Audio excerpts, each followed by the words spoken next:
Sometimes the most complex systems are hiding in plain sight.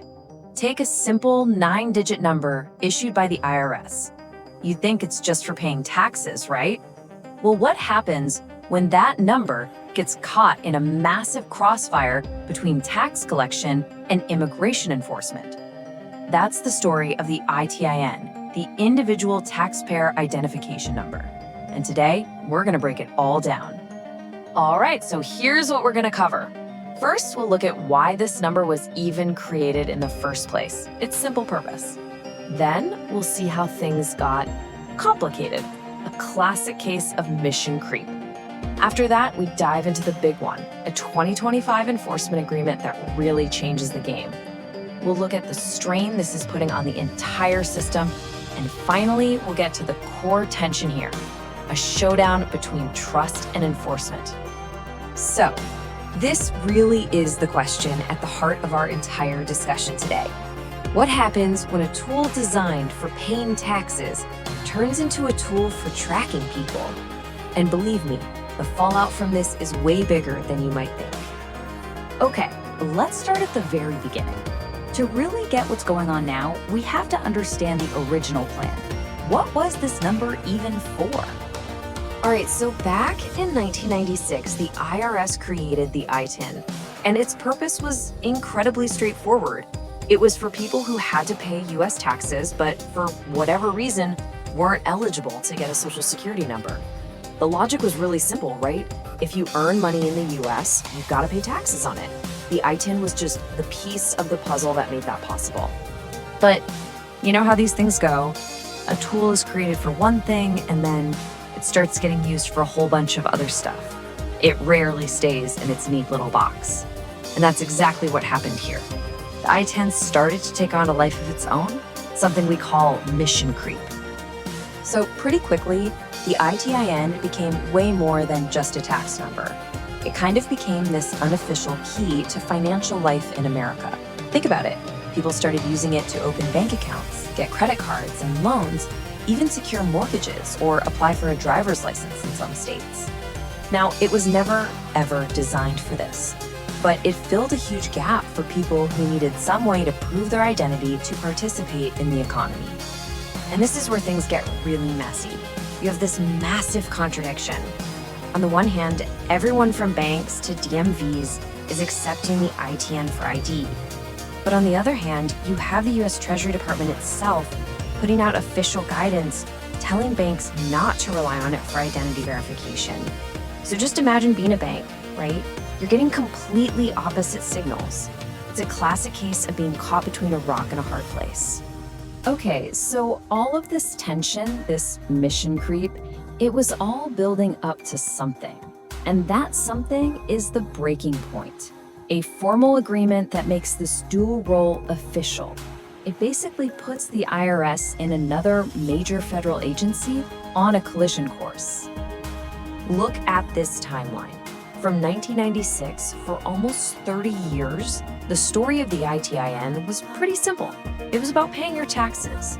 But that story is about to take a really sharp turn. Starting in 2025, the system is being formally pulled into the world of immigration enforcement. And that's not a small tweak. It's a fundamental change in what this number is even for. Yeah, this isn't some what-if scenario. It's real. On April 7th, 2025, the Treasury, that's the IRS, and Homeland Security, specifically ICE, finalized an information sharing agreement. And this is key. It's for non-tax criminal investigations. So the big question is, how does this actually work? What information is being shared? Okay, so first things first, this is not ICE getting the keys to the entire IRS database. It's not a free-for-all, it's actually a very specific, very limited system. Here's the process. ICE comes to the IRS with a name and an address for a specific person, and that person must already have a final removal order. The IRS then just checks that info against its own files and gives a simple one-word answer, match or no match. That's it. No financial data, no other personal info, just a yes or no on the address. Now, you might be wondering, wait a minute, isn't my tax info supposed to be super private? And you're right, it is. It's protected by some really strict federal laws. But there are a few very specific exceptions baked into the law. One of those exceptions, Section 6103 of the Internal Revenue Code, explicitly allows for this kind of information sharing with other federal agencies, but only for non-tax criminal investigations. So from the government's perspective, this agreement fits neatly into that existing legal framework. So, you've got all these competing pressures pushing and pulling on this one system. You've got the unofficial uses for banking, you've got this new enforcement role, and you have the sheer volume of people using it. It's like a building under stress from all sides, and the cracks are starting to show. The whole system is under enormous strain. And I mean enormous strain. Let's just look at the numbers from 2023. The IRS had to process more than 1 million ITIN applications. They managed to issue about 900,000, but they also had to reject around 250,000. You have to remember, this is a huge, largely paper-based, manual process. And with that kind of workload, mistakes are bound to happen. Take the number 8,000. What is that? Well, it represents what happens when the system completely breaks down for some people. It's a catastrophic failure point. Let me explain what that 8,000 number means. When you apply for an ITIN, you often have to mail in your original documents. We're talking about things like your actual passport.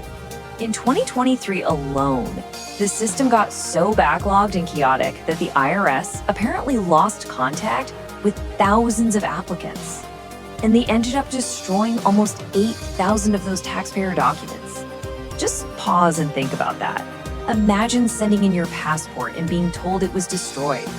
The stakes for the actual human beings caught up in this bureaucratic mess are just incredibly high.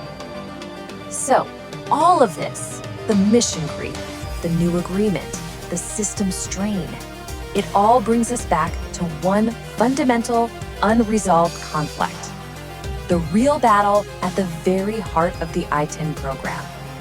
And here it is. This is where the two missions just slam into each other.